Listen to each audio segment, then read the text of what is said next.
अतः आध्यात्म वह मार्ग है जो हमें भौतिक जीवन को इंसानियत के धर्म से और आत्मिक जीवन को जीववाद के धर्म से साझा कर संतुलन बनाकर जीने को कहता है। अतः यहाँ अंतः और बाह्य दोनों ही स्तरों पर संतुलित काम करना आवश्यक है। भौतिक और आत्मिक जीवन भी अलग नहीं है। भौतिक जीवन हर जीव मनुष्य योनि में प्रवेश करने के साथ जीता ही है, परंतु ये उनके आगे का मार्ग आत्मीय रहेगा या आध्यात्मिक, ये तय करने में सहायता करता है। जैसे राम और कृष्ण दोनों आध्यात्मिक जीवन ही जिए, क्योंकि वे भौतिक स्वरूप में भी पूर्ण जागृत थे। अतः वहाँ संपूर्ण संसार वे स्वयं ही हैं और ये संसार उन्हीं से है। ये बात उन्हें ज्ञात थी। अतः उन्हें ना ज्ञान प्राप्त करना था, ना ही प्रेम, ना ही सत्य, ना कर्म, ना प्रकाश। वे अपने अपने काल के अनुरूप जीवन जीकर उस काल के और भावी पीढ़ियों के लिए राह देकर गए। दोनों ही का जीवन सीख लेने के लिए है, ना कि अंधभक्ति से उनके पद चिन्हों पर चलने का है।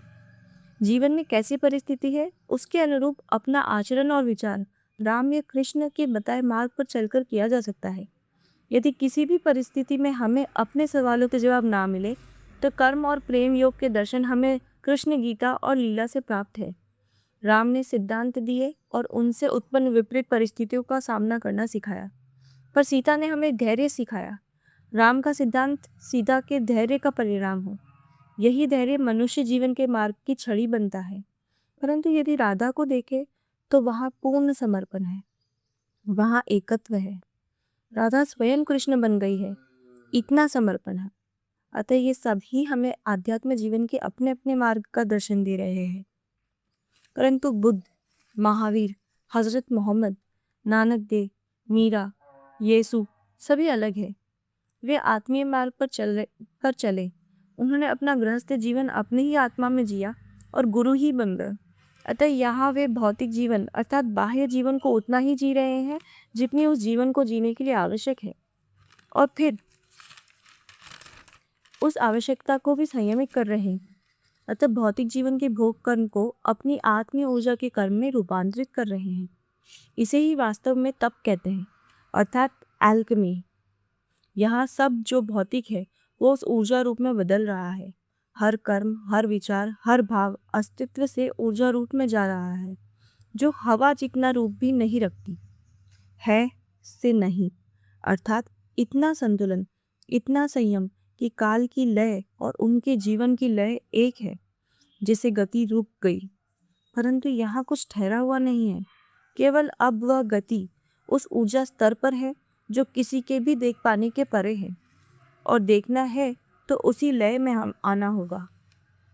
ये हम या तो उन्हीं के दर्शाए गए मार्ग पर चलकर कर सकते हैं या स्वयं की नई राह खोज कर सकते हैं। परंतु यहाँ भौतिक जीवन के बाद वे आत्मा के आरंभ में विलीन हो पुनः काल के आरंभ के साथ नए सिरे से आएंगे। आध्यात्म में यही फर्क है।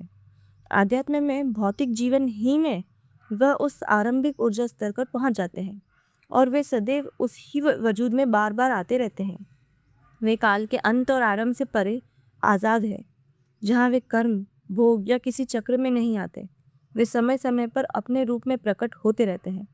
वे उसी जीवन में द्वैताद्वैत स्थिति में स्थिर हैं, जैसे कृष्ण तथा राम। परंतु जीवन जब भी भौतिक स्थिति में है, चाहे फिर वो राम सीता हो या राधा कृष्ण, उन्हें कर्म तो भोगने होते हैं। अर्थात यहाँ पूर्व जन्मों के प्रत्येक कर्म नहीं है, यहाँ घटना विशेष से जुड़े कर्म हैं जो उसी जीवन से हैं या उनके पूर्व अवतार या जन्म के हैं, परंतु उसका घटना काल में हमेशा से निश्चित है। अतः यहाँ कर्म वे जानते हुए कर रहे हैं, अज्ञानता का कर्म चक्र नहीं है, और वे उस कर्म की कठिनाइयों को जानकर भी उस कर्म को कर रहे हैं, क्योंकि उसके पीछे उनके स्वार्थ का कोई भाव नहीं, केवल काल में निश्चित एक घटना को अंजाम देना है।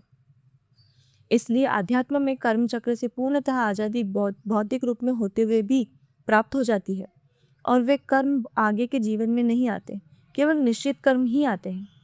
आत्म जीवन में सब कुछ ऊर्जा स्तर पर है, अतः आत्मा का जीवन काल की लय से चलता है, और वहाँ कर्मों का बंधन यदि जीवित अवस्था में नहीं पूर्ण हुआ तो मृत्यु के दौरान या उसके पश्चात आत्मचक्र से पूर्ण होता है।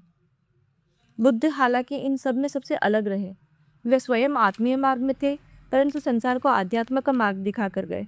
इसलिए ही उनके जीवन में कई मनुष्य निर्वाण प्राप्त हुए। क्योंकि उन्होंने स्वयं ही की ऊर्जा से औरों को प्रकाशमान किया। अतः ये सभी जीवन हमारे मार्गदर्शन के लिए है, और मार्गदर्शन उनका बताया गया तरीका नहीं है, उनकी दी गई सीख है। और प्रत्येक जीवन हमें एक ही सबसे बड़ी सीख देता है कि प्रश्न करो और प्रश्नों के उत्तर ढूंढने की चाह रखो, तभी ही हमें हमारा मार्ग मिलेगा। और अपना मार्ग खोज पाना, यही सीख सीख वे हमें देते हैं। अतः आध्यात्म स्पिरिचुअलिज्म वर्सेस मटेरियलिज्म नहीं है। आध्यात्म दोनों ही जीवन का संतुलन है, जहाँ भावों का संयम व स्वयं का संपूर्ण समर्पण है।